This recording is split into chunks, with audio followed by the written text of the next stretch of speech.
I returned to my old neighborhood because there was no one else left to take care of my mother, and because the doctor said she could no longer be trusted alone, even for a few hours. The house was exactly how I remembered it, with the same narrow hallway and the same creaking floor near the kitchen. And that familiarity made everything feel heavier instead of comforting.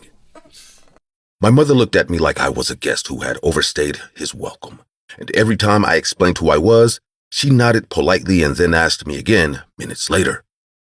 I stayed patient, not because I was strong, but because leaving her alone was not an option anymore.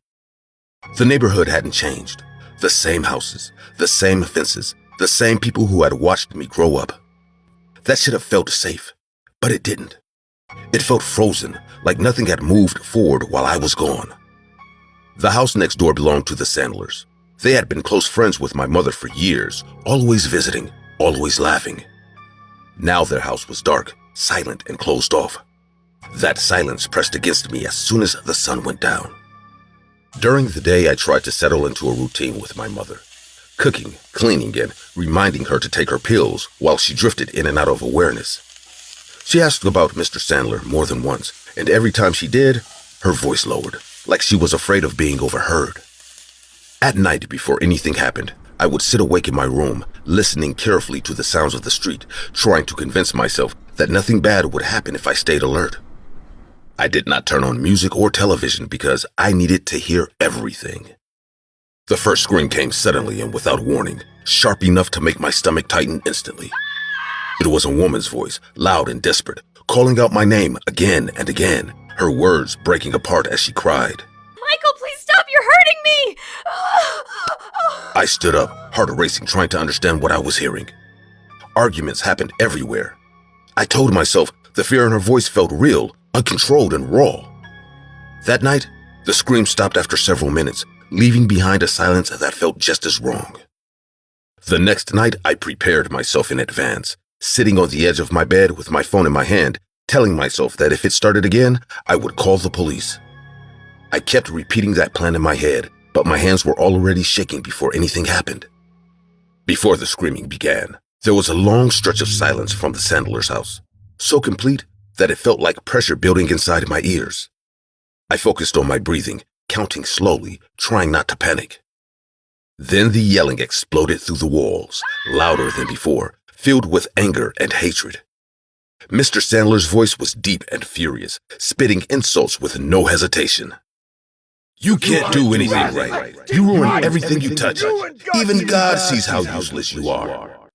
Miss Sandler begged him to stop, her voice cracking as she cried and pleaded for mercy, promising to do better, promising anything. I paced the room, torn between fear and guilt, feeling sick for not acting while listening to someone being destroyed verbally. Something heavy crashed to the floor, followed by the sound of furniture being thrown. My heart pounded so hard it hurt, and when he screamed that he would kill her, I snapped, running to the kitchen and grabbing the first knife I could find. Before entering the Sandler's house, I stood outside their window, frozen, listening to the shouting inside while my mind screamed at me to turn back. My body felt weak, my legs stiff, but the thought of doing nothing felt worse. The house was completely dark when I climbed inside, and the smell hit me immediately, thick and rotten, like old food left to decay for weeks. I stepped carefully, trying not to make noise, every muscle tense. Before I heard them again, the silence returned, stretching out until my breathing sounded too loud. Sweat ran down my back as I waited, knife shaking in my hand. From the bedroom down the hall, a man's voice spoke calmly, almost amused. You really shouldn't be here. This is none of your business. The lights flickered, then went out completely.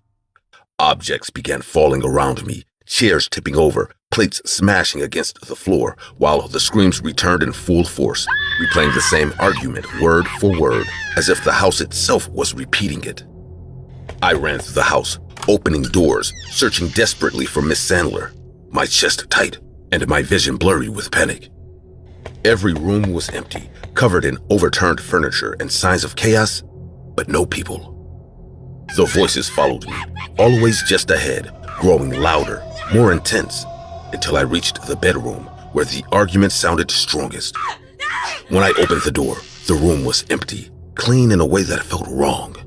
Miss Sandler screamed for help, her voice filled with terror and pain, while Mr. Sandler shouted cruel insults about her worth, her faith, and her failures. His voice rose as he described exactly how she deserved what was happening to her. Then came the final scream, sudden and short, followed by a heavy silence that made my ears ring. My hands went numb, and I dropped the knife without realizing it. All of the doors slammed shut at once, trapping me inside, while his voice roared through the house. "Get out! You are not wanted here!" A light bulb exploded above me, glass cutting my arm, and I ran blindly toward the exit, sobbing and gasping for air as I escaped into the night.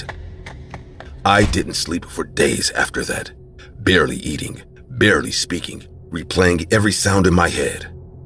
My mother noticed my fear but could not understand it, and that made it worse.